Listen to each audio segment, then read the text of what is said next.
I'm Dr. Pamela Ruegg, Extension Milk Quality Veterinarian for the University of Wisconsin-Madison.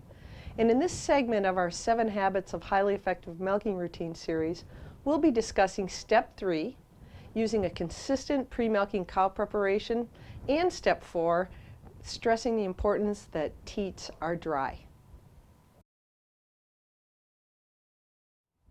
Now, when we talk about having a consistent pre-milking cow preparation, what we're really emphasizing is the importance of understanding how much cows really like to have the same thing happen to them on a consistent manner every day. Cows absolutely love routine. And one way that we can adapt our milking processes to really meet that need of the cows is to have a standardized milking routine. That means we need to have the same pre-milking steps, and we need to make sure that the cows understand what to expect when they enter that milking parlor. Now, there's actually some older research that was done in the 1990s by Morton Rasmussen, who actually experimented with comparing cows that were exposed to a variable milking routine to cows that were always milked with exactly the same steps. In that research, they actually demonstrated that the cows that got their needs met, in other words, the cows that were milked using a consistent pre-milking cow prep, those cows actually produced 5.5% more milk as compared to the cows who really didn't know what to expect when they entered the milking routine or the milking parlor. Because variability and uncertainty is not very comfortable for cows. And so that's one of the reasons we want to make sure we do everything in the milking parlor as consistently as possible. Now, this can be a challenge on some farms, especially larger farms, because on many farms, there's a variety of people who actually perform the milking process throughout the week. And so this is why it's very important to have a standardized operating procedure for milking and to make sure that everyone who milks the cows are properly trained in the use of that procedure and perform it in exactly the same way. When we're looking at providing that consistent pre-milking cow preparation, we actually have a couple of objectives. One objective of that routine should be to provide enough stimulation to allow for effective milk letdown. The second objective is to make sure we have a process in place where the milking technician can identify abnormal milk from a gland that has clinical mastitis and make sure that that milk is not included in the bulk tank milk that will be used in the human food supply. One of the most essential aspects of this consistent pre-milking cow preparation is the use of forestripping. Forestripping, or the removal of 3 streams of milk from each quarter before application of the milking unit, is an extremely important part of a complete milking routine. One of the most important reasons to forestrip is that it's excellent stimulation for milk letdown.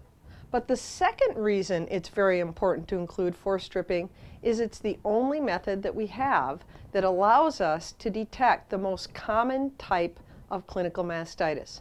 And that is the 50% of cases of clinical mastitis that present with the only symptom of having abnormal milk.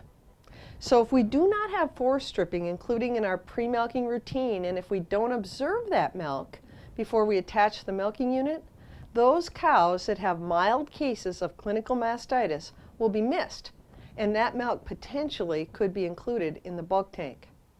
Now, the most common question I get asked about the process of forestripping is when in that pre-milking process should forestripping occur? Should it occur before the teat disinfection or after the teat disinfection?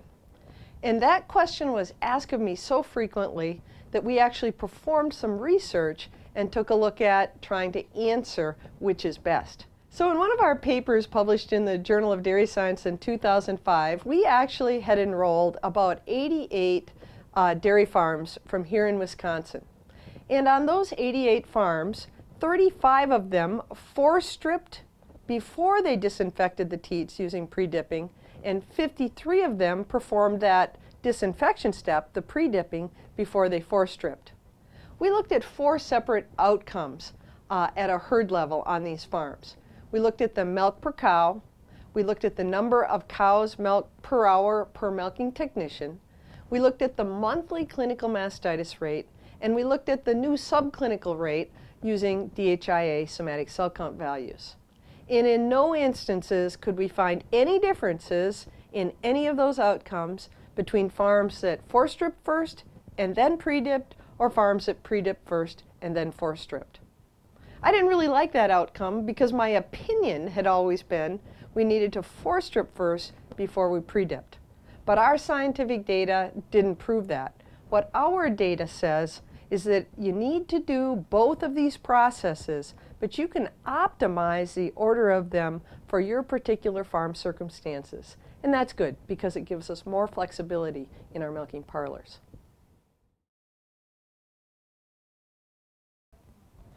So here's an example of the process of pre-milking preparation where we're looking at forestripping and teat disinfection.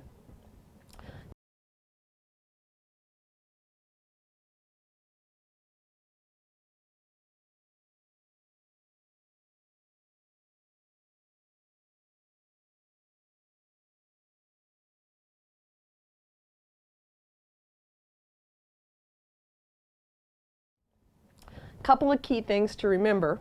If you happen to milk in a facility where the cows are also going to live or lie down, like in a stall barn operation, a smaller stall barn, tie stall, milking in a pipeline, really important to remember, never forestrip onto a lying surface of a cow. If you're forestripping in those instances, you need to forestrip into a strip cup. If you forestrip on the floor of a parlor, those floors need to be washed between every side so that the feet of the cows entering don't become contaminated with leftover milk from the cows that were in the stalls before. And most importantly, make sure you wear nitrile or latex gloves so that you can properly clean your hands or change those gloves if your hands come in contact with infected milk.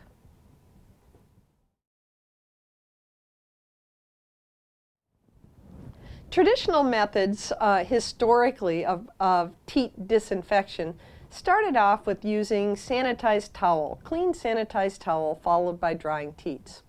And that's how I was taught many years ago.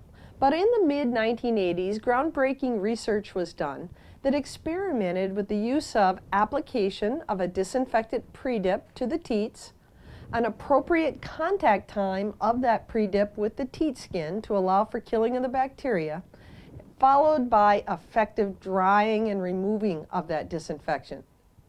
And what that research demonstrated was that there's no doubt that the effective use of a pre-dip followed by drying is the way to effectively reduce bacterial counts on teat skin and is the most effective method that we have to properly disinfect teats before attaching that milking unit. Now the procedure that we need to follow means we have to use a good commercially formulated pre-dip. We need to apply that pre-dip to completely to debris-free teats, and we need to allow sufficient contact time of that pre-dip, approximately 20 to 30 seconds depending on the dip, with the teat skin before we wipe it off in order to allow for an effective killing. Now I just want to comment on the debris-free teats. If cattle enter the milking parlor and they have sand or debris on their teats, what we need to do before we apply the pre-dip is take a dry towel and do a quick wipe to remove that. Then you put the pre-dip on, allow your contact time, and then, of course, allow for effective drying.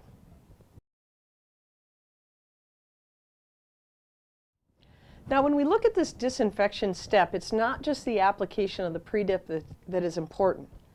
Drying is probably one of the most effective ways to reduce the bacteria present on that teat skin. There's again research done in the early 1980s that show a tremendous reduction in the bacterial count of teat skin when we combine the use of a sanitizer applied to a teat with effective drying as compared to the use of just a sanitizer by itself. Now when we look at drying teats, one of the things that we need to think about is what type of towel should be used to dry teats. And what we really want to do is make sure we have a clean and dry towel of an effective size, and that can be either a single-use cloth towel that's discarded after it's used on the teats, or it can be a well-laundered cloth towel. And if we decide to go the well-laundered cloth towel, we need to make sure that we've got an effective washing and drying process for those towels used to dry the teats. And there's good research coming out of Washington State that shows the combination of either drying at high temperature, the use of bleach in your wash water, or the use of a good detergent followed by drying can be an effective method to clean those towels. One thing I will caution you on is if you're washing and drying the towels on your own farm, make sure you clean your washing machine and also have a washing machine that isn't overloaded and has enough water to do an effective job of cleaning those teats. So when we're evaluating milking routines, often we want to figure out, are the milking technicians effectively getting those teat ends clean enough? And to do that, one of the methods that we often do is we'll take a small white gauze swab and rub the end of each teat immediately after the teats have been disinfected and dried, but before the milking unit is attached. When we do that, we use a 4-point scale. 1, the teats are clean. 2, the teats are clean, but there's a little dip present.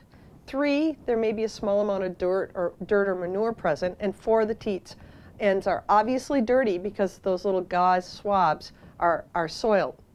If you want a standardized process for this, we've got a teat cleanliness scorecard that you can download from our website. But remember, the objective really is that the vast majority of the teats should always score as 1s, clean. If the milking technicians are well trained, well supported, and have the right tools, they should be able to achieve that. So we've been going through the 7 habits of the highly successful milking routines. And this week we talked about step 3, the consistent pre-milking cow preparation. That pre-milking preparation always includes forestripping for stimulation and also includes observation of that foremilk for detection of those mild cases of mastitis. And then the 4th step is sufficient disinfection and drying of the teats to ensure that milk is obtained in a hygienic manner.